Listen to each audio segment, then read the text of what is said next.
Minha proposta é conversar com vocês sobre um Deus que aceita todos, mas que não aceita tudo. Um Deus que deseja receber pessoas, mas que as pessoas cujas quais serão recebidas precisam entender que o Evangelho requer dela um reposicionamento, uma recolocação. As coisas estão ficando meio bagunçadas nas igrejas, porque as pessoas chegam muitas vezes e dizem o que concorda e o que não concorda, o que é exposto pela Bíblia. E esse é um grande desafio, porque me parece que as pessoas estão desejando que Deus aceite tudo, e Deus não aceita tudo, Ele aceita todos, e é bem diferente. Então essa é uma narrativa que a minha proposta quer mostrar aos vencedores, aqueles que buscam a sua vitória, e que ela pode vir muitas vezes de sua fé, ela pode muitas vezes vir de sua obediência, porque às vezes a sua obediência pode até conduzir você a lugares que a tua fé não te levaria. E as suas obras, as suas ações, as suas escolhas. Então esse é um texto que vai mostrar a importância, Mateus 22, do 1 ao 14. Coloca, por favor. Então Jesus, tomando a palavra, tornou a falar-lhes em parábolas, dizendo: o reino dos céus é semelhante a um certo rei, que celebrou as bodas de seu filho, e enviou os seus servos a chamar os convidados para as bodas, e esses não quiseram vir. Depois enviou outros servos, dizendo: dizei aos convidados: eis que eu tenho o meu jantar preparado, os meus bois e cevados já mortos, e tudo já pronto, vinde às bodas. Eles, porém, não fazendo caso, foram um para o seu campo, outro para o seu tráfico, e outros, apoderando-se dos servos, os ultrajaram e mataram. E o rei, tendo notícia disso, encolerizou-se e, enviando os seus exércitos, destruiu aqueles homicidas e incendiou a sua cidade. Então, diz aos servos: as bodas, na verdade, estão preparadas, mas os convidados não eram dignos. E depois, as saídas dos caminhos, e convidai para as bodas todos os que encontrardes. E os servos, saindo pelos caminhos, ajuntaram todos quanto encontraram, tanto maus como bons. E a festa nupcial foi cheia de convidados. E o rei, entrando para ver os convidados, viu ali um homem que não estava trajado com vestes de núpcias. Disse-lhe: amigo, como entraste aqui não tendo veste nupcial? E ele emudeceu. Disse então o rei aos servos: amarrai-o de pés e mãos, levai-o, lançai-o nas trevas exteriores, ali haverá pranto e ranger de dente, porque muitos são chamados, mas poucos escolhidos. Feche os seus olhos. Senhor nosso Deus e Pai, em nome de Jesus, eis aqui a Tua palavra. Continua falando conosco e usa-me como um canal de bênção nessa hora. Pelo poder do nome de Jesus, fala conosco. E fala conosco não aquilo que queremos ouvir, pois isso é muito pouco. Fala conosco aquilo que precisamos ouvir. Usa-me, ó Deus, em nome de Jesus. Você pode dizer amém? Amém. Dentre tantas as comparações que Jesus fez exposição sobre o reino de Deus. Essa é uma das histórias bem interessantes, narrada por Jesus. Jesus vai comparar a salvação, o reino de Deus, como uma festa de casamento. E ele diz que o filho do rei vai se casar. E o rei, então, prepara toda uma estrutura para receber os convidados de seu filho. O rei manda convidar as pessoas especiais, ou pelo menos que eram consideradas especiais. Me parece que essa é a colocação do povo formado por Abrão, aquele povo que Deus está querendo salvar desde de quando buscou um concerto com Adão, deu a oportunidade de Noé construir uma arca para salvar algumas pessoas. Mas agora, Deus está dando uma amplitude a tudo isso. E esse povo é um povo que Deus formou, mas o texto diz que esse povo não quer ir. Esse povo, ele não quer entrar. Esse povo não atendeu o chamado. E o chamado, me parece, tem muito a ver com a obediência do povo no Velho Testamento, de um Deus que quer salvar, de um Deus que está sempre buscando alcançar pessoas.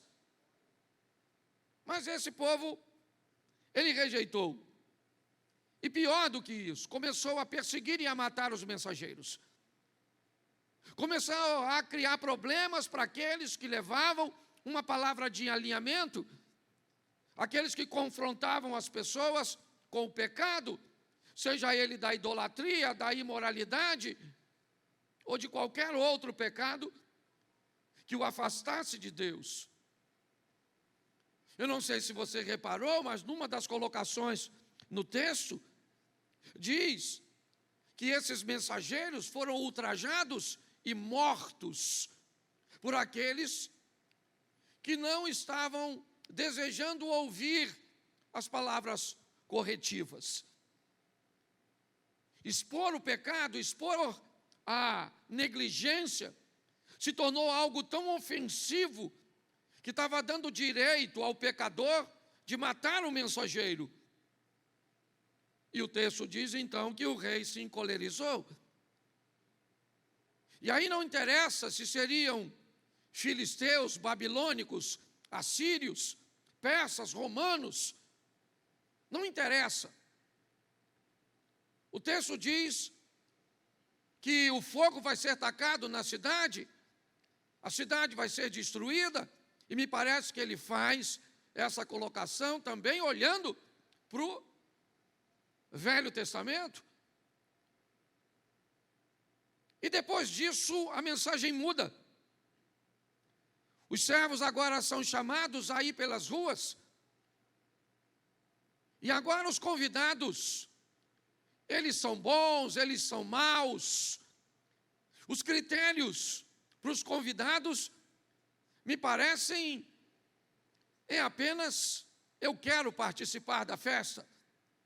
A comida já está na mesa, a bebida já está pronta. Então venham para o casamento de meu filho. O verso 9 diz: ide, pois, as saídas dos caminhos, e convidai para o casamento, para as bodas, a todos quanto os encontrarem.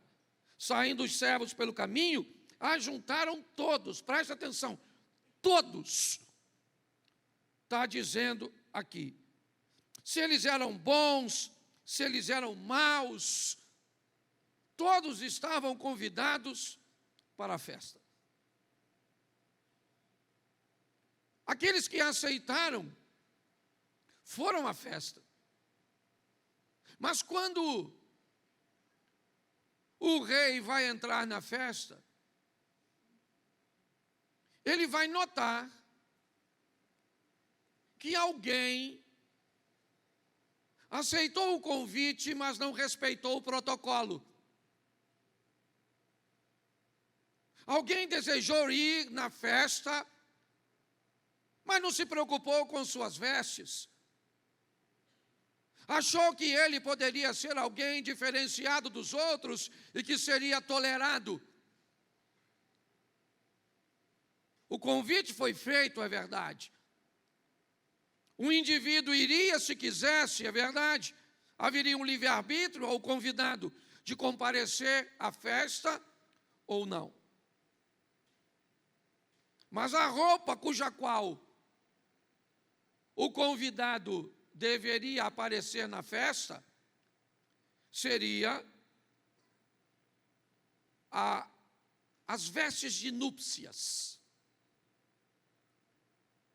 E havia um indivíduo que não estava vestido. Um indivíduo, ele entrou na festa do jeito que ele queria entrar. Ele foi do jeito que ele achou. Já que estão me convidando, tem que me receber do jeito que eu quiser ir. Já que estão me chamando, a minha presença deve sobrepor a todos os protocolos.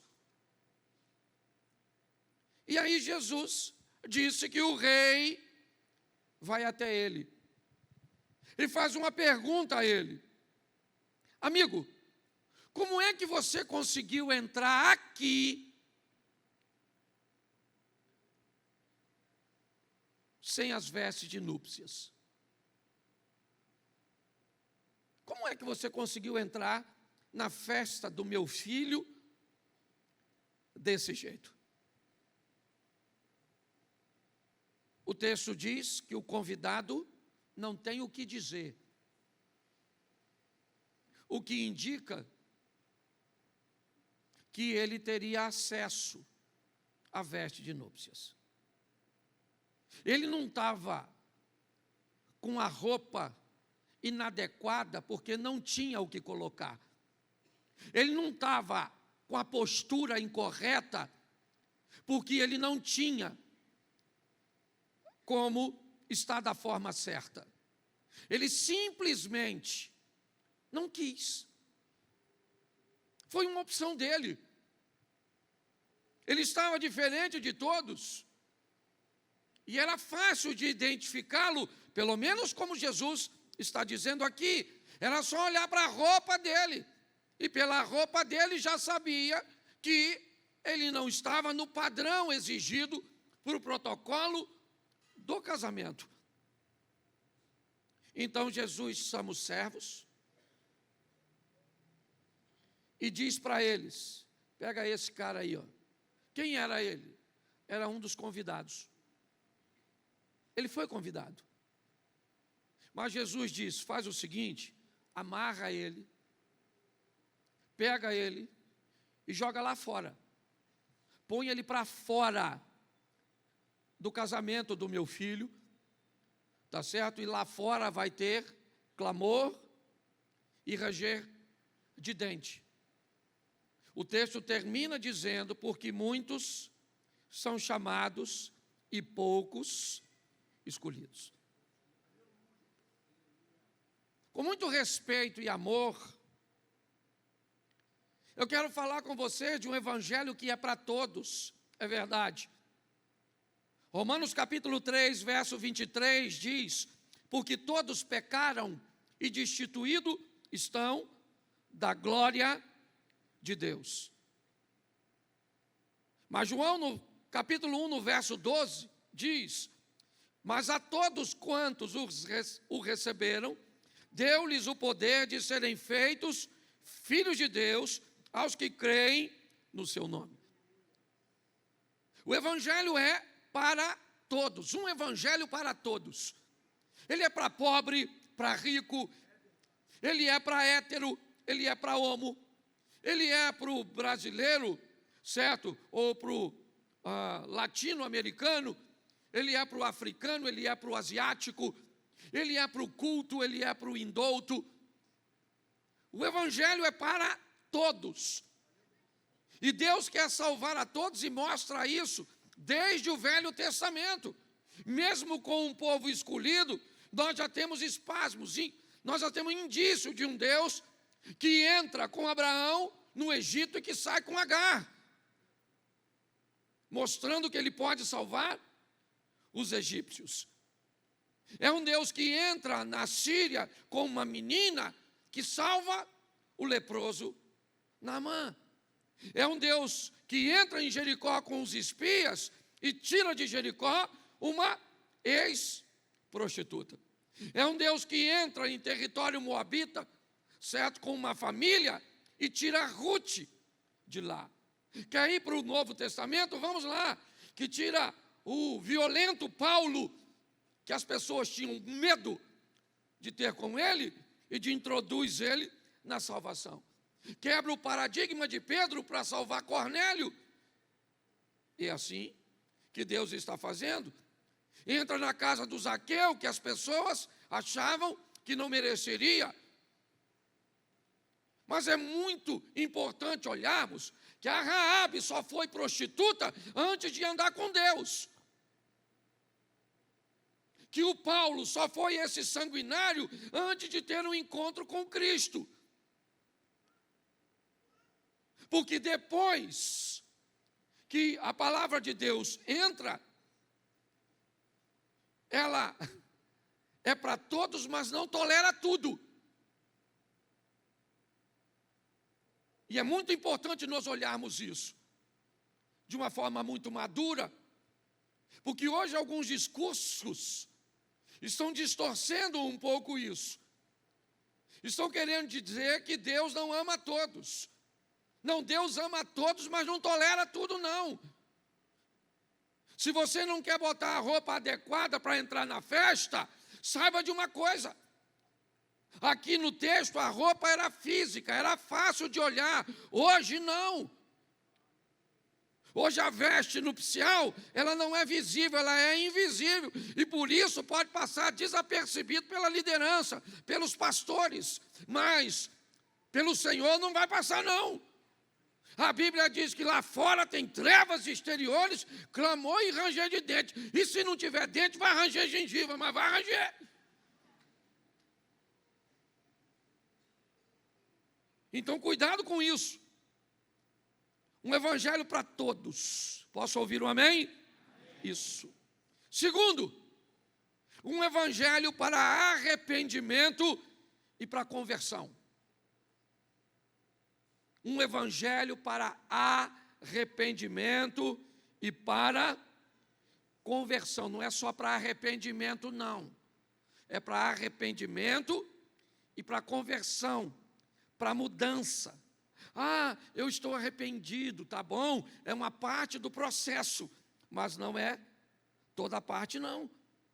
O evangelho tem que trazer ao pecador, porque todos pecaram e destituídos estão da glória de Deus, certo? E com a exposição do evangelho para todos, quem não arrepender e se converter, inevitavelmente continua na mesma prática. Ou pior, achando que Deus tem que tolerar todo tipo de roupa, todo tipo de vocabulário, todo tipo de comportamento. Ele tem. Porque Deus é amor. Tá certo? Deus é amor, sim ou não? Sim, mas essa mensagem está incompleta. Ele é amor, mas ele é justiça. Ele é amor, mas ele é fogo consumidor. Então, cuidado com a informação pela metade. Um evangelho para arrependimento e conversão. Vamos lá, Atos dos Apóstolos, capítulo 3, verso 19. Atos 3, 19. Coloca para mim, por favor. Arrependei-vos, pois, e convertei-vos, para que sejam apagados os vossos, e venham assim os tempos do refrigério, pela presença do, arrependimento e conversão. Ah, pastor, eu sei que o que eu faço é errado. Tá bom. Eu sei que não está certo. Eu faço e eu me arrependo. Beleza. Mas não converte, não? É só fez e arrepende, fez e arrepende, fez e arrepende. E aí, como é que funciona? Então o evangelho é para trazer mudança. Porque a hora que o rei chegar na festa, maluco, a casa vai cair. Pega a visão, fiel. Que a hora que você estiver diante do trono lá, é assim mesmo, irmão. O bicho pega para todo mundo. Ah, pastor, o senhor não está nem falando comigo. Louvado seja Deus, mas deve servir para alguém. Certo? Arrependimento e isso, tem que converter, não é só arrepender, não. Não mudava quando estava na igreja A, foi para B, não mudou, foi para C, não mudou, já está na igreja R. Já está acabando o alfabeto. E ainda não mudou. Não, pastor, por causa da tentação, porque o senhor entende. Eu entendo. Eu entendo. O negócio é que eu entender ou não entender, não muda nada, maluco. Todo mundo vai passar, eu já cansei de falar aqui. Todo joelho se dobrará, toda língua confessará, todo olho verá. Saiba de uma coisa, se você for para o inferno, você vai lembrar desse culto de hoje. E antes de ir para o inferno, vai ter que dar uma passadinha no céu, porque a Bíblia diz que todo olho verá. E quem é que vai estar lá sentado do lado de Deus? O noivo, Jesus. E o dono da festa, Deus. E quem é que vem? Você. Aí vieram alguns na sua frente, e você está só olhando para ver o que vai acontecer. Aí o que estava na sua frente, Jesus fez assim, ó.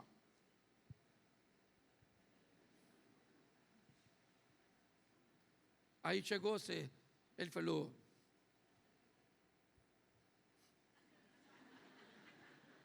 você não, você lá no final do corredor, trouxe uma roupa fresquinha, que lá está quente, o Satanás, mas é verdade. Esse negócio de super graça, que Deus vai passar por cima de tudo. O evangelho é para arrepender. Para arrepender, isso. Romanos 6,4, coloca na tela. Está demorando um pouquinho, porque eu não passei os textos antes. Vamos lá. Isso. De sorte que fomos sepultados com ele na morte, para que como Cristo foi ressuscitado dentre os, pela glória do Pai, assim andemos nós também em novidade de isso. Vida velha passou. Agora todo mundo que vê você sabe que você está sob nova administração. Conheceu fulano? Isso aí. Não era fácil não, hein? Nossa, aquele era um menino difícil. Uma piriguete. É isso aí. Conheceu fulano? Pinguço, cachaceiro, mulherengo, mentiroso, envolvido com jogo. Todo mundo aqui tem passado. Não fica me olhando com essa cara que você não tem, não. Que eu sei que você tem. Certo? Aí Jesus entrou. Você continua fumando? Sim ou não? Bebendo? Jogando? Se prostituindo? Então, novidade de... Mas tem uns irmãos que entram na igreja, que Deus só quer o coração. Pensa que Deus é cardiologista. Não, porque Deus só quer o meu filho. Lá para o inferno, sem notar. Novidade de vida. É muito legal quando você encontra alguém que te conhecia no passado. E que às vezes encontra contigo e começa a conversar contigo e diz, o que aconteceu com você? Está mudado. Você não usava essas roupas. O que aconteceu com você? Aí você diz, eu agora estou andando com o chefe dos crentes. Jesus, sabia. Não bebe mais? Bebo não. Pego só a sua mulher, nem ela. Está tão ruim que eu não estou pegando nada. É, na verdade. Você está rindo de tu. Mas é verdade, sabe? Quando as pessoas olham, e elas olham para você e descobrem que agora você vive um outro estilo de... Porque não teve só arrependimento, teve também conversão. Entendeu? E quem decide se converter é você. É você que fala para você mesmo, sem vergonha. Olha no espelho e conversa com você. Fala, olha, você quer me levar para o inferno. Eu já falei isso com um assim, já. Falei, você, Cláudio, você não vale nada não. Você quer levar eu para o inferno. Mas eu não vou, você vai sozinho. Eu não vou. Eu já conversei muito, porque eu já tive uma vida muito pior do que tenho hoje. Hoje eu ando com tanta tarefada que eu estou até sem tempo de pecar. Hoje eu estou na igreja desde cedo. Às vezes o pecado vem, eu falo, ó, volta outra hora.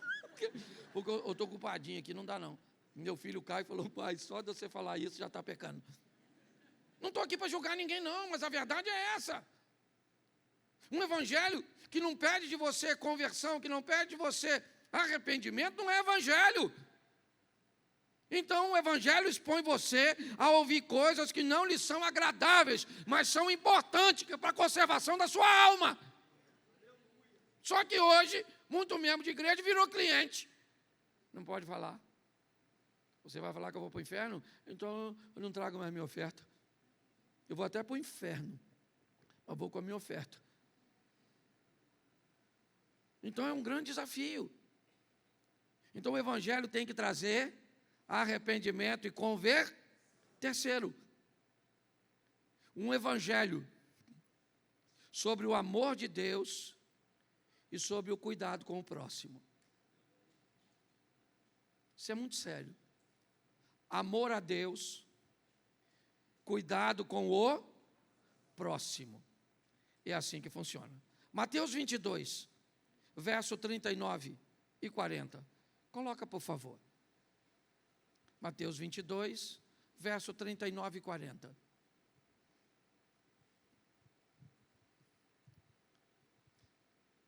E o segundo, deixa eu pegar aqui. Volta no 37, que aí vai ficar mais. Isso.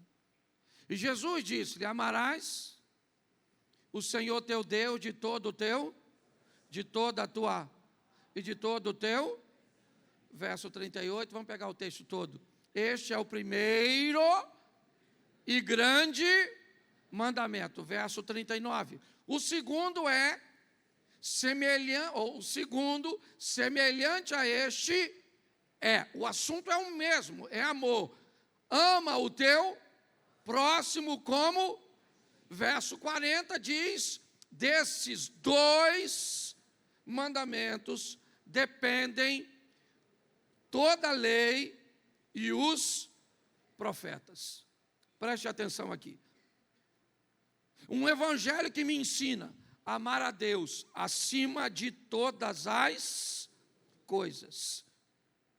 E um evangelho que me ensina a amar o próximo como a mim mesmo. Isso é sério. Desses dois temas, amar a Deus e amar ao próximo, dependem, certo? A lei e os profetas. Bom, isso me despertou numa crítica política, e eu não quero falar de política, mas me despertou numa crítica política que eu achei muito pertinente. Alguém estava usando o meu nome para falar do meu apoio ao ambiente de direita. E aí alguém perguntou o que a Bíblia falava sobre nós falarmos que há na esquerda um desejo e um propósito de destruir alguns valores familiares. E aí o indivíduo que foi avaliar a minha fala, ele disse assim, em parte está certo, em parte não. Porque o trabalho que a esquerda deseja realizar com assistencialismo e com cuidado com os pobres, certo? É muito importante. Muito maior do que o que a direita faz, no sentido político. Mas se for olhar pelos valores conservadores de família, pode-se achar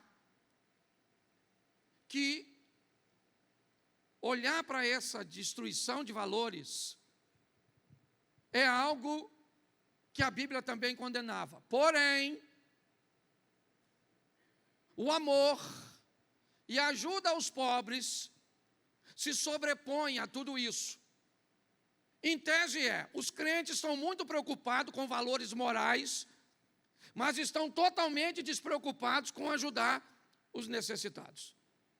E talvez isso seja uma verdade, eu não estou aqui para defender isso. Eu só queria colocar isso de uma forma para nós aqui, bem esclarecida. E preste atenção o que diz Gênesis 1:1. Bota na tela. Gênesis 1:1. No princípio criou Deus céus e a terra. Esse é o primeiro versículo da Bíblia.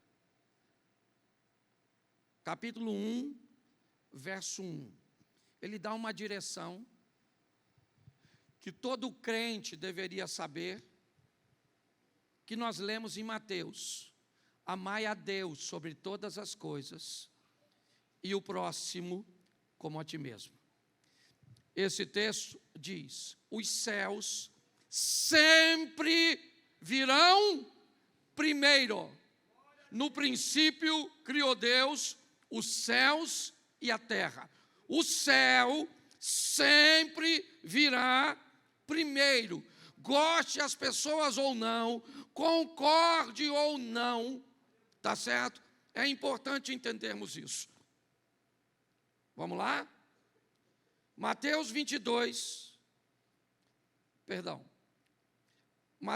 6:33.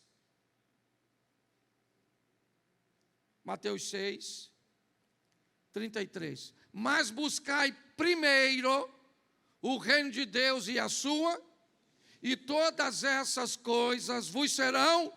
Depois você vai lá ver o que todas essas coisas são.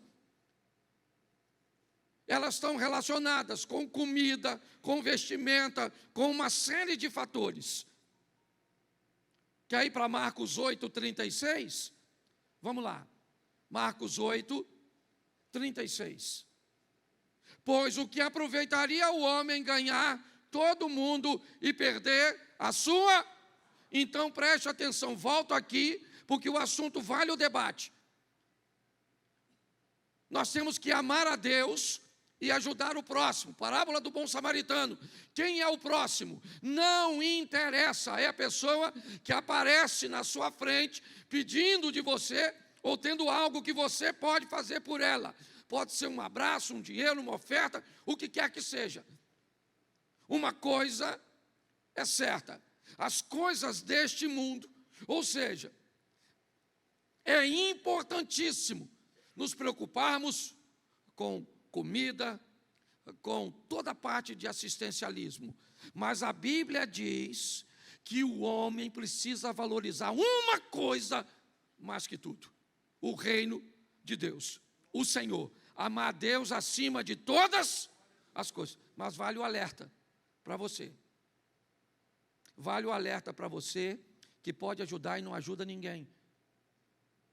Vale um alerta para você que, se está bom para você, parece que está bom para todo mundo. Você cuida da sua vida, certo? Seja maduro o suficiente para entender que você não pode mudar o mundo inteiro. Não dá para ajudar todo mundo. Agora saiba de uma coisa: a vida sabe o que você pode fazer e sabe o recurso que você tem, que você pode disponibilizar para servir alguém. Às vezes, um mendigo te aborda para te pedir dinheiro e você não tem, mas você não tem uma palavra de salvação para ele, você não tem uma oração a fazer por ele, mas ele está sujo, ele está fedendo. Pois é, naquela ocasião, ele foi o seu próximo e você deixou passar. Então, os céus, todas as vezes que alguém expor a você que fazer as coisas aqui na terra é importantíssima, concorde com ela, porque a Bíblia diz, e você tem que dizer para ela: eu faço. Por isso é que eu digo aqui, quando o assunto é recurso material, aprenda, certo? A maior parte do seu recurso, a Bíblia chama de pão, é o que é seu. Pão é seu, você dá para os outros se você quiser. Segunda parte do que vem para sua mão é oferta, é investimento no reino de Deus. É o que a Bíblia vai chamar de semente. A terceira parte, certo? Que vai sair desses 90% que ficou com você, deve se chamar generosidade, que você decide o quanto sai. Você quer alinhar a sua vida econômica? Coloca aí, meu irmão. Semente, pão e generosidade. Ninguém, escuta o que eu estou lhe falando, porque Deus não mente. Ninguém que coloca, certo, sua vida financeira dentro dessas 3 linhas, certo, passa necessidade. Pode viver o milagre de Deus chegando, mas na maioria das vezes vive a bem-aventurança. E quem não faz pode morrer cheio de dinheiro, mas vai ouvir do pai do noivo: como é que você entrou aqui? Bota para fora. É assim que funciona.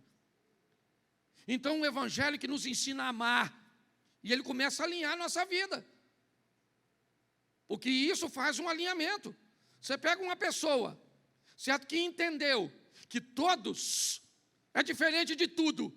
Então essas pessoas foram alcançadas por fazer parte do todos, mas descobriu que quando chegarem aqui não pode tudo. Então, vagarosamente, num tempo dela, ouvindo a palavra, elas foram se libertando, foram mudando, foram crescendo, foram amadurecendo e foram se libertando dessas situações. Por quê? Porque encontraram o evangelho. Que evangelho? Não o evangelho do pode tudo, não o evangelho de não pode nada, não um aprisionamento, nem um ambiente de libertação descabida, mas um evangelho coerente, que te apresenta uma linha de arrependimento e que te dá o direito de tentar entrar na festa, ou com a veste certa, ou com a que você quiser. A Bíblia só está dizendo que se entrar com a errada, vai ter que sair. É assim que funciona. Um evangelho que nos expõe ao amor a Deus sobre todas as coisas e o amor ao próximo. Porque, preste atenção, o alinhamento tem que ser fé, obediência e obras. Então, preste atenção. Eu tenho fé, eu creio, eu faço, eu realizo. Então, tá bom. Parece que está certo, né? Então eu tenho fé, eu creio em Deus e eu também realizo. Mas a pergunta é: eu obedeço para realizar ou eu faço do jeito que eu quiser? Então eu ajudo do jeito que eu quiser, eu faço do jeito que eu achar certo. Eu vou quando eu quero, eu faço. É só assim. O que eu estou falando comigo e com vocês é um alinhamento, eu creio, eu obedeço, eu faço. Isso cria um alinhamento entre o céu e você. Faz com que as coisas conspirem a seu favor. Mas, para fechar, esse é um texto. São textos agressivos, mas eu fecho aqui com 3 textos que algumas pessoas não vão gostar, mas depois você avalia. Apocalipse 22, 15. Apocalipse 22, ficarão de fora os cães. Essa palavra tem muito a ver, basicamente, com tudo que está aqui. Tá certo? Essa expressão cães, ela fala das pessoas que não têm conceitos morais, certo? E que não quiseram mudar de vida, né? Aplicando assim.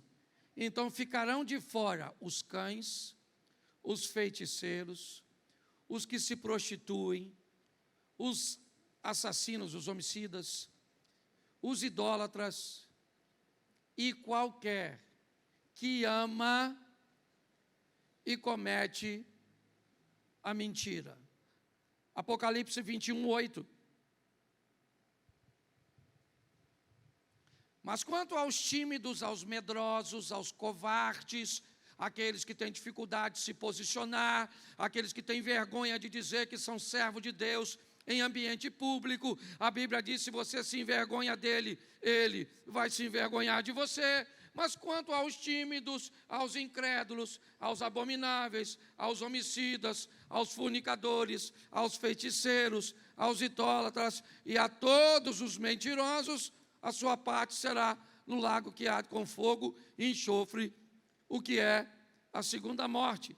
A primeira carta aos Coríntios, capítulo 6, verso 10. 1 Coríntios, capítulo 6, verso 10. Nem os ladrões, nem os avarentos, nem os bêbados, nem os maldizentes, nem os roubadores herdarão o reino de Deus. Troca de tradução para mim, por favor. Se tiver alguma outra, bota aí esse versículo em outra tradução. Ok. Legal. Não vale a pena mexer, não. Mas esse texto não é assim. Ok? Depois você dá uma olhadinha numa Bíblia mais fiel e você vai descobrir que mexeram já nesse texto. Eu confesso a você que eu não tinha notado, tá certo? Mas está tudo certo aqui. A minha proposta é só mostrar à igreja que não vai entrar todo mundo. E quem define o parâmetro para se entrar não sou eu, porque se fosse, você pode ter certeza que tem algumas pessoas que não entrariam. E tem outras pessoas que eu não deixaria de fora. Mas é muito importante nesses dias nós olharmos para as nossas vestes. Porque Jesus vai retornar para buscar a sua igreja. E quem decide com a veste que vai, ela sou eu e você. E essa veste não é uma fantasia de carnaval, que pode custar 40, 60, 80, até mesmo 100 mil reais para se desfilar. Essa roupa não se compra com dinheiro. Essa roupa se compra com postura. E eu, como pastor, talvez tenha um medo maior do que o de vocês, um receio maior do que o de vocês, que é o de oferecer a vocês o caminho e depois eu mesmo não conseguir entrar. Por isso eu concordo com o apóstolo Paulo, dos pecadores, eu me considero o maior, o primeiro. Não banalize seu relacionamento com Deus. Alinhe sua vida. Você começou a fazer uma campanha hoje, ou está fazendo uma campanha extraordinária. Você viu o Tony perguntando aqui o nível de pessoas que já receberam. Mas quer que as coisas tomem um rumo diferente? Alinha. Alinha suas ações, a fé e a obediência. E você vai ver como você vai notar que parece que tudo está conspirando a seu favor. É assim que funciona. As coisas começam a tomar uma conotação diferente. Eu sei que você quer vencer. Eu também quero. E o que eu puder fazer para ajudar você nisso, essa é a minha função. como pastor. Só que eu não gostaria que ninguém ouvisse o ficarão de fora. Eu gostaria que todos nós ouvíssemos: vinde bendito do meu Pai, recebei por herança aquilo que está proposto, até mesmo antes da fundação do mundo. Não é fácil, mas é possível. Não é fácil, mas nós temos um auxiliador, o Espírito Santo de Deus. Fique de pé nesse momento.